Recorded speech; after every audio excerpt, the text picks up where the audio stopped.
Hello, and welcome to part 2 of me doing a Choose Your Own Adventure storybook. Um, we are reading a book called The Underground Kingdom. If you missed part 1, I'd highly recommend you go and check out part 1 first. It makes zero sense that you start with part 2.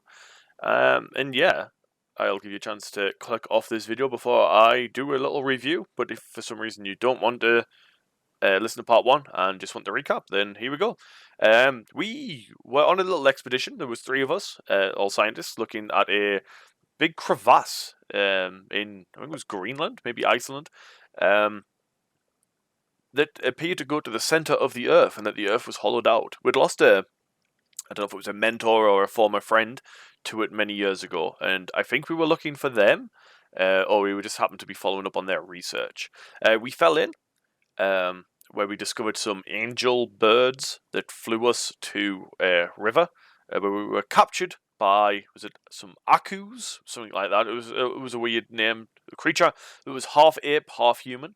They took us. They seemed friendly. They took us to their chieftain, and we were kind of pressured into joining them in war against another race that fight across the river with them. And we left the last episode with going to sleep in one of their huts. Only the chief and the one we're staying with speaks English. The rest of them speak their own language. So we start on page 54. When you wake, Tomo gives you a bright pink tanga. You hadn't realized how little you've eaten, and you wolf it down. Smiling, Tomo replaces it with another. Someday we go hunting, says Tomo. Are you a hunter? Almost.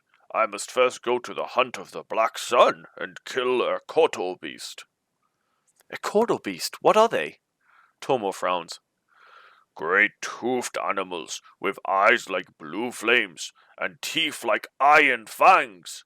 They live in the darkest, hottest parts of the woods. They tear up anything apart, even themselves. You start to ask about the hunt of the Black Sun, but Tomo raises a hand. Now we must talk of war. The archpods will not expect an attack when the river is low. That is when we will cross and destroy their boats.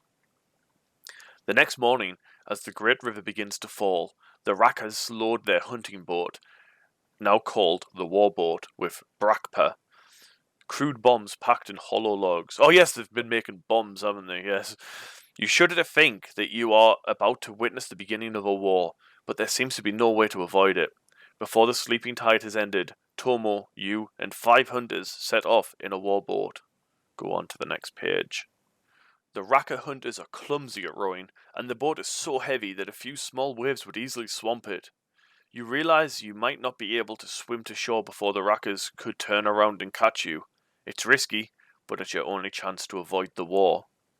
If you dive overboard and swim for the shore, turn to page 61. If you stick it out in the warboat, turn to 62. Man, they've fed us, they've bedded us. I think it would be only fair to keep our word and stick with them, right? I mean, we know that the other tribe started this war, or at least they seem to have been the aggressors in it, and they use these big, evil, scary beasts. So they're clearly the bad guys, right? Why would these people who have been so nice to us end up being the bad guys? So we're going to stick in the warboat and go to page 62.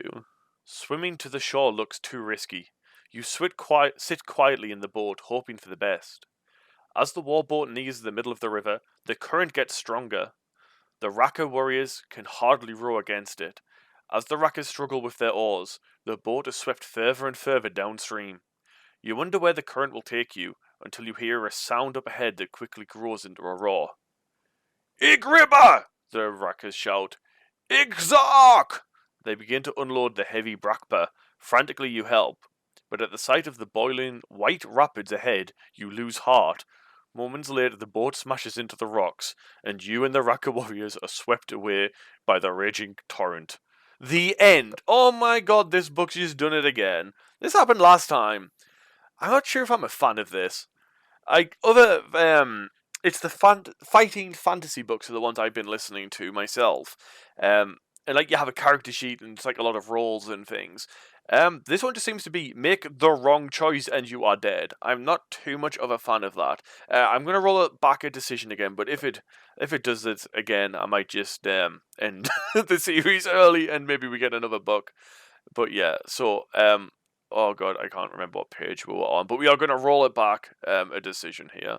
Okay, so we are on page 61. We've rolled it back, and we are gonna jump out the boat while we have the chance. And we're not just gonna sit in there and wait till our death. No, who would do that?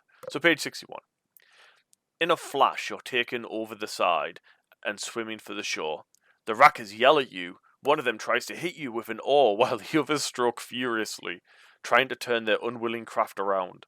Swimming hard, you hear screams behind you. The warboat has overturned. The Brakpa has gone to the bottom, and the rackers are struggling to save their lives and right the boat. Using all your strength, you swim to the shore and start running for the groves of duster leaf trees. Almost at once you hear a loud, trilling song. Above you is an enormous flying creature with wings stretching 20 feet across.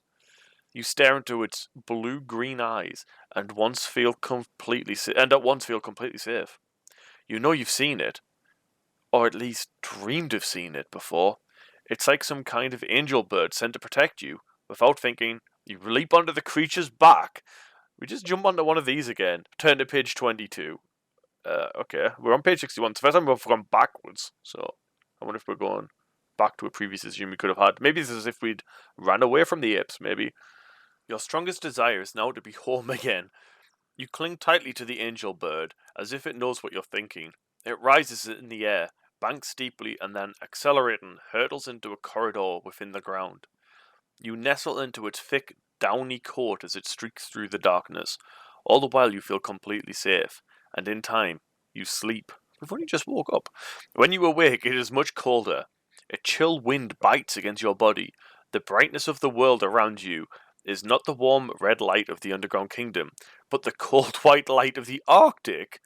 The barren landscape, pocketed with ice and snow, is a familiar scene, as is the rude village of shacks and tin-roofed buildings nearby. You're in Greenland! The village is the coastal settlement from which your party began its trek across the ice fields to the bottom crevasse. Go on to the next page. As you trudge across the frozen slope to the village, you think about the angel bird and the underground kingdom, and you think how much more there must be in the universe, and even on our own planet, than we can ever imagine. The end. What?